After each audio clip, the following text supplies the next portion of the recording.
step. So I remember when someone had a belt around me, and they literally swung my right leg and my left leg in front of my body to get my body firing again. Can you believe that? That's how my micro step started. Now I'm walking. I went through the whole heavy duty walker, then a small walker, then a walking stick, and then I went walking wobbly for 3 years, and now I'm walking normally. Well, almost normal. Welcome to Old Guy Talks to Me, a podcast dedicated to helping guys create kick-ass lives for themselves and those that they love. Ladies, if you want to know what your guy is thinking, this podcast is for women too. Each week, a special guest helps you create that life you've imagined. We talk anti-aging medicine, personal growth, relationships and hot sex. Yeah, you hear me, getting laid more frequently, other guy vices, and topics that many don't want to talk about but need to. Just because you're getting older doesn't mean you have to be old. Don't want to miss anything? Be sure to subscribe, share, rate, and review this podcast. And be sure to go to www.thestandard.academy/magazine and grab a free copy of our new digital magazine, The Standard Academy, where we talk about erogenous zones, growing hair back, and other things that will help you create that kick-ass life. Now get ready to listen up and share with friends. This is Orch, the official Old Guy, and Old Guy Talks to Me podcast. Podcast dedicated to helping guys create kick-ass lives for themselves and those that they love. And one of the things that we have to do sometimes is that we have to face challenges in our life. And today I've got Chris Jankulovski. He's the author of a book, Near-Death Lessons. And he talks about a lot about, facing challenges in your life. And adversity is a part of the human journey. But there are people that, rise to their problems and thrive in life, and while others remain stuck and are unable to move forward. These are the professional victims. Chris shares his story of overcoming near impossible odds, of facing life-threatening circumstances, and within it all, finding a path that took him from feeling hopeless to developing an unstoppable attitude and creating a life that he once could never have imagined. So, Chris, thanks for coming on to our program today. Thank you, mate. Thank you for having me on. So I'm going to kind of go a little bit.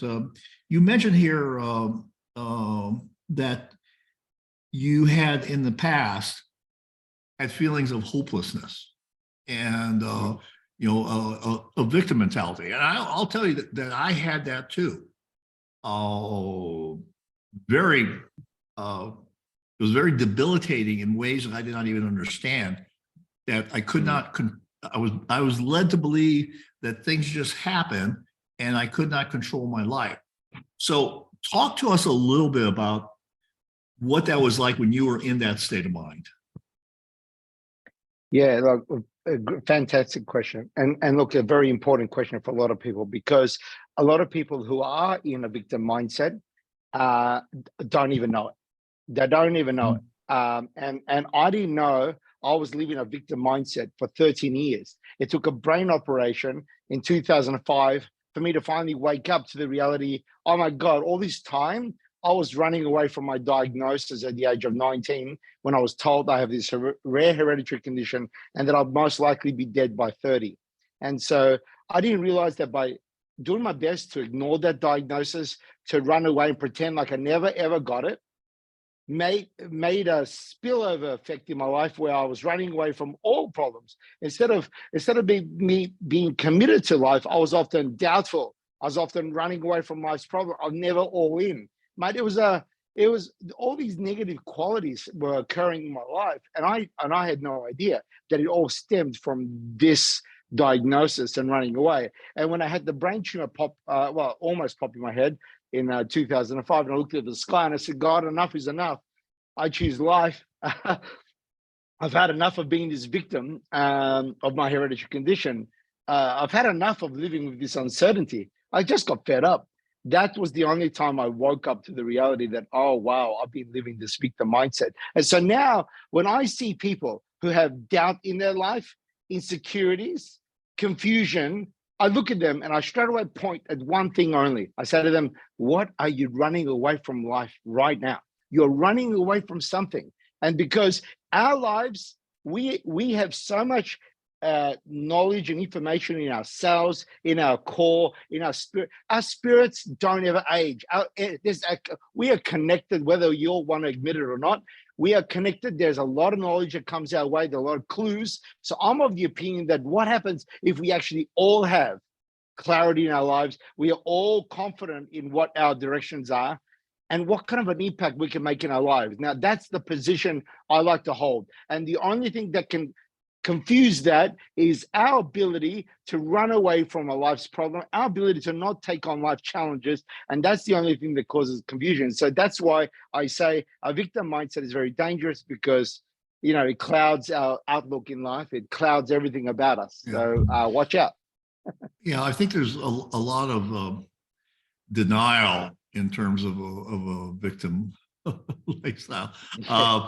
So and I'm laughing because I actually challenged. We were in an Uber, and this guy, the Uber driver, I don't know why he started telling me and my wife about all the affairs he was having, and he said I just can't keep the women off me.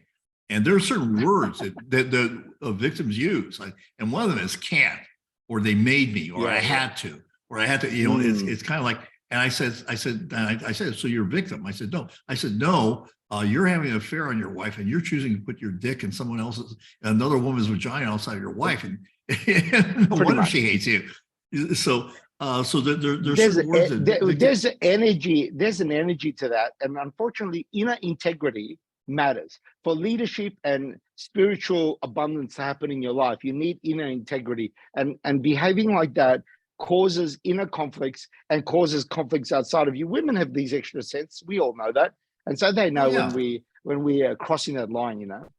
Oh, sure. And you know, it's when you lie to yourself, that is the beginning of you starting to lie to everyone else, because you're not accepting the reality of it, and you're pretending that things are in a way that they're actually not. What would you say that? How would you say a victim starts to understand that they have a victim mindset? I think it's not accepting their reality is the biggest one. Whatever it is, they've got a reality going on right now in their life, and they haven't confronted it. They haven't confronted that reality, whatever that is. Mm-hmm. Yeah. Because it all starts by accepting the reality. Yeah. You know, I think also the thing about victim mindset,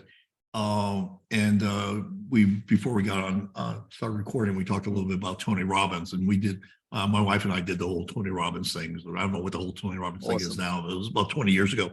But the thing that has always struck me, one of the most important things I learned from Tony Robbins, was that the quality of your life depends on the quality of questions you ask yourself. And you can ask yourself, why does this always happen to me? You know, that's a victim loser question. Or why can't I win? Well, okay, your brain will give you answers to that question versus asking, like, what do I need to change to win? What do I need to do to win? Or what do I need to do to make this happen in my life? That's a whole different question that gets your mind going in a very different way. But do you think, let's go into this, that the victim mentality really stops you from living the life that you want?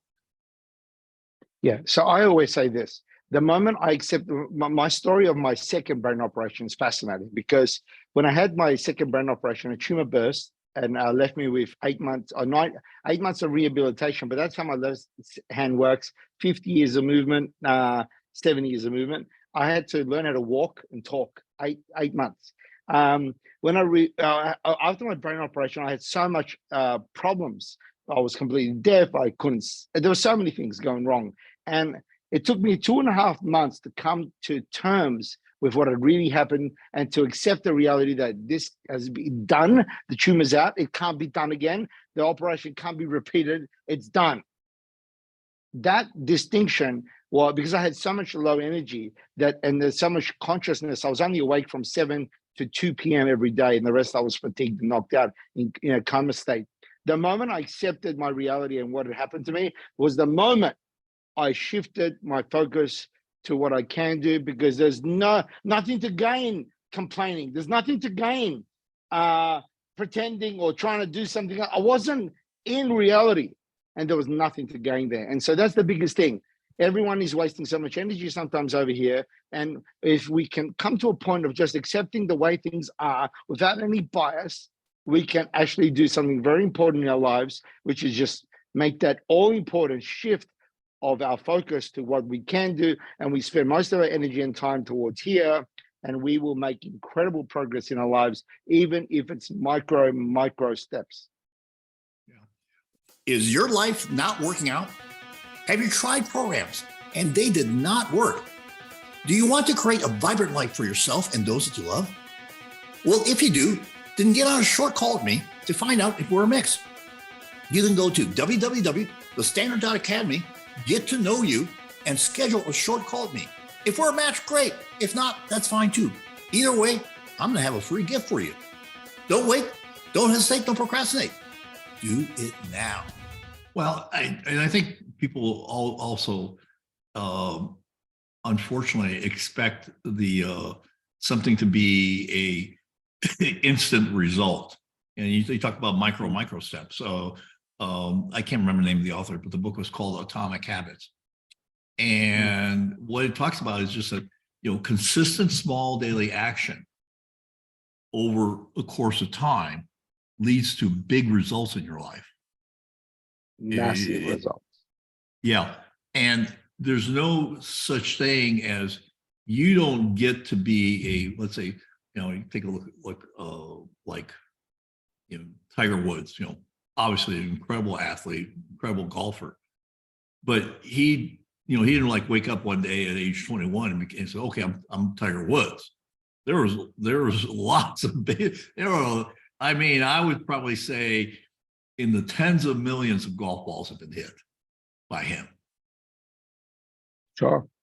For me, micro steps are never, for me, they're literally a micro step. So I remember when someone had a belt around me, and they literally swung my right leg and my left leg in front of my body to get my body firing again. Can you believe that? That's how my micro step started. Now I'm walking. I went through the whole heavy duty walker, then a small walker, then a walking stick, and then I went walking wobbly for 3 years, and now I'm walking normally. Well, almost normal. Isn't that amazing? Micro steps. And then a year after that second brain operation where the tumor burst and nearly killed me, I went back to the operating room to remove 6 cancers from my remaining left kidney. Now I've got a half a kidney.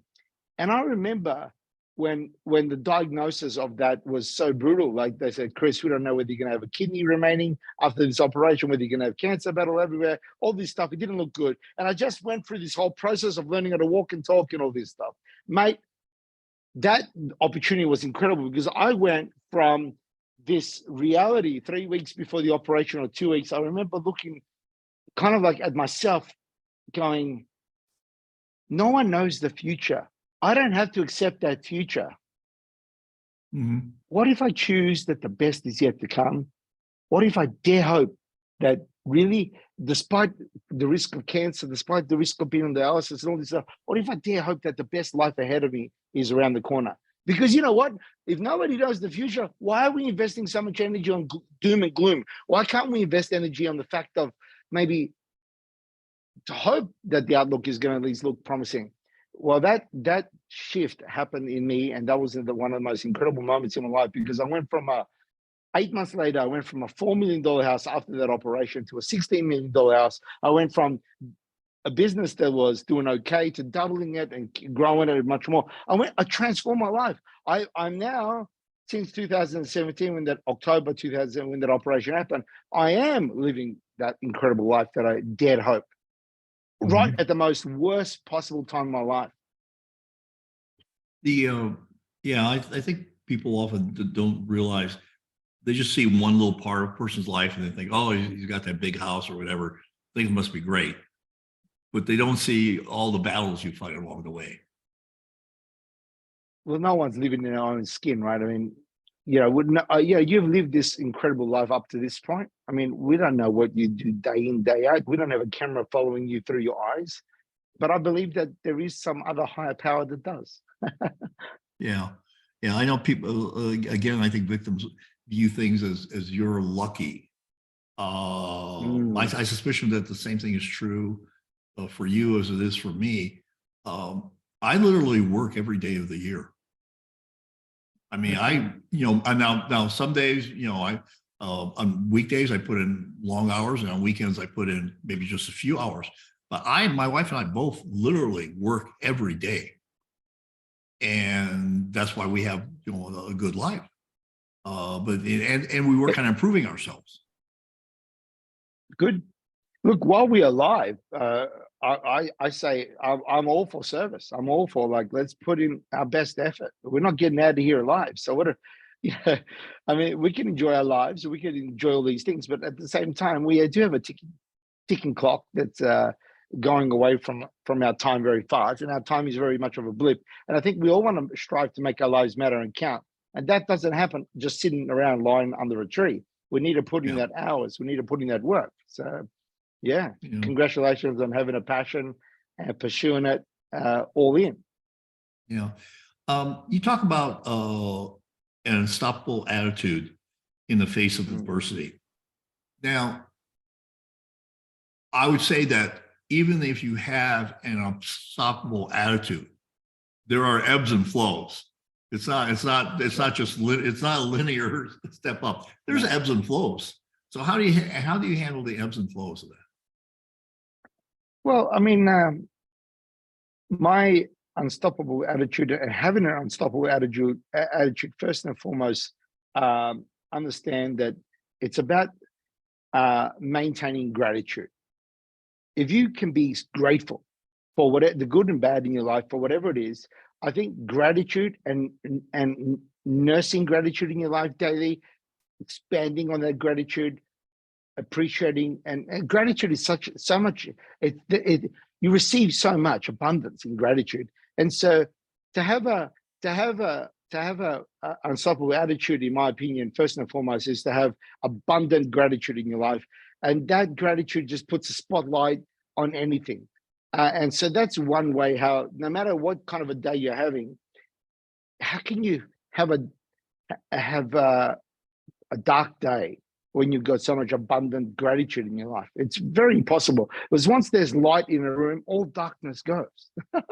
And right. So having gratitude and maintaining gratitude, in my opinion, is the key element to sustaining an unstoppable attitude.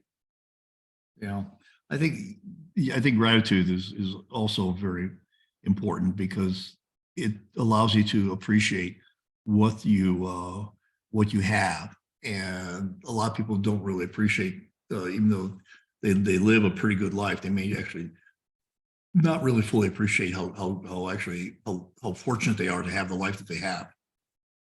I mean, when I look at people and I look at them and I tell them sometimes, that it takes energy for you. I mean, if you're dead, you reckon you could just sit up straight on a chair? You're going to flop down and you're going to just drop on the floor.